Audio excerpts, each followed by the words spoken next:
توانائی دیتی ہے, پورا مضمون باندھا ہے. اعلیٰ حضرت کہتے ہیں بیروپیہ تھا, مداری, روپ بدل بدل کے دکھایا کرتا تھا, بادشاہوں سے انعام لیتا تھا. ایک دن اورنگزیب عالمگیر کے پاس آ گیا, کہنے لگا میں روپ بدلوں گا, اگر آپ پہچان نہ سکے تو میں انعام لوں گا. آپ نے فرمایا میں کوئی ایسے ویسا بادشاہ نہیں, کہا مجھے دھوکہ دینا مشکل ہے. کہا نہیں, میں روپ بدلوں گا. حضرت اورنگزیب عالمگیر بڑے نیک بادشاہ گزرے, بڑے پرہیزگار.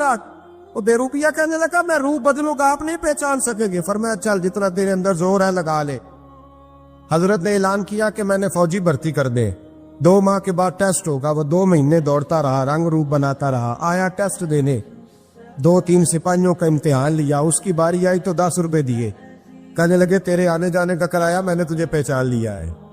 کچھ دنوں کے بعد جانے لگے سفر پر, تو بھکاری آ گئے خیرات مانگنے. اس نے بھی سارے منہ پر سیاہی مال لی, کپڑے پھاڑ لیے, سر کے بال مڈا لیے, پگے تک کٹا لی, بدرنگ ہو کے آیا. کاسا آگے کیا تو حضرت نے 10 روپے ڈالے, کہنے لگے تیرے آنے جانے کا کرایہ میں نے پہچان لیا ہے.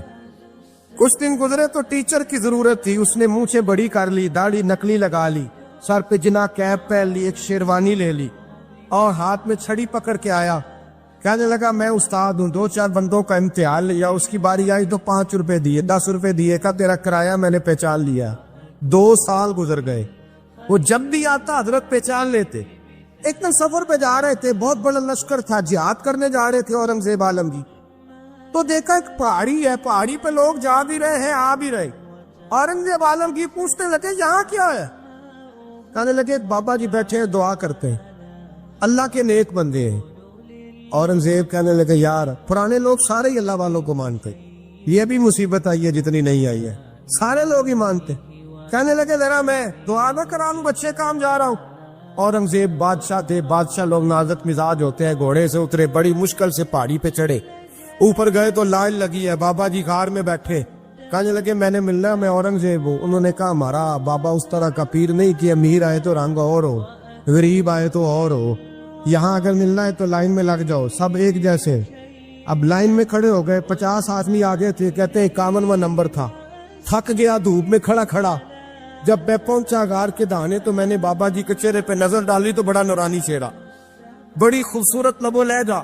میں نے کہا میرے جیسا آدمی بھی پگڑی باندھ لے تو اچھا لگنے لگ جاتا ہے, بڑا خوبصورت انداز. کہتے ہیں میں ان کے پاس اتحیات کی حالت میں بیٹھ گیا. میں نے کہا حضور میں جا رہا ہوں جہاد کرنے, دعا کرنا. بزرگوں نے ہاتھ اٹھائے, اللہ اس کی مدد فرما, دین کو غلبہ عطا فرما, اسے دین کا سچا پکا سپاہی بنا. پھر تھپکی دی, 2-4 نصیحتیں نکال ڈالی, دیکھنا ظلم نہ کرنا, زیادتی نہ کرنا, جب تم جیت کر نہ کرنا, غرور نہ کرنا, نصیحتیں بھی کر دی. کہتے اب جب میں اٹھا تو 2-4 دینار بطور نذرانہ مسلح کے نیچے رکھے, اور الٹے قدم جب میں غار سے اترا انہوں نے رومال جاڑا اور اٹھ کے کھڑے ہو گئے. کہنے لگے آج نہیں تو نے پہچانا, آج نہیں تو نے پہچانا, میرا ہی نام بنتا ہے, آج نہیں پہچانا, لا پیسے. اورنگزیب کہنے لگا یار تو نے حد کر دی, کہاں چڑھا کہاں کھڑا رہا, دھوپ میں تھک گیا, کمال کر دی بھائی تو نے. پتا تو کیا لے گا, جلدی بتا, وہ کتنے لوگ پیچھے دھوپ میں کھڑے ہیں, لشکر سارا کھڑا ہے, کیا لے گا؟ اس نے کہا سب سے قیمتی ہیرے وہ ہے جو تیرے سر کے تاج میں لگے ہوئے, مجھے تیرا تاج چاہیے. او بھائیو سننا اور یاد رکھنا, میرے اعلیٰ حضرت کہتے ہیں بادشاہ نے سر کے اوپر سے تاج اتارا, بہروپیے کے قدموں میں رکھا اور کہنے لگے یہ لے, اور یہ تو تیرا مانگنے پر میں نے دیا ہے نا, میں واپس آتا ہوں تو آنا میں اپنی مرضی سے بھی تجھے دوں گا. تو نے اورنگزیب جیسے بندے کو دھوکہ دیا, آنا میں اس وقت بھی دوں گا. وہ دے کر بس بات ختم ہو گئی, ہپ ہو گئی.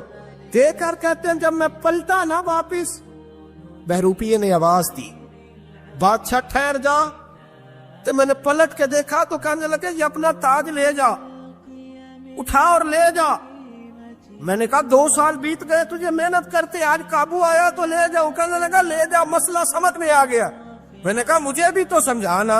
کہتے ہیں وہ پھوٹ پھوٹ کے رویا, اس کی آنکھیں برس پڑی, سیلاب کی طرح آنسو بہہ نکلے, تڑپا اور رو کے کہنے لگا بادشاہ میں نے جھوٹ موٹ رسول اللہ کی غلامی اختیار کی تھی, جھوٹ موٹ کی داڑھی, جھوٹ موٹ کی پگڑی, جھوٹ موٹ کا فقر, میں نے جھوٹ موٹ نبی پاک کا لباس پہنا ہے, تو تیرے جیسے بادشاہوں کے تاج میرے قدموں میں آ گئے ہیں.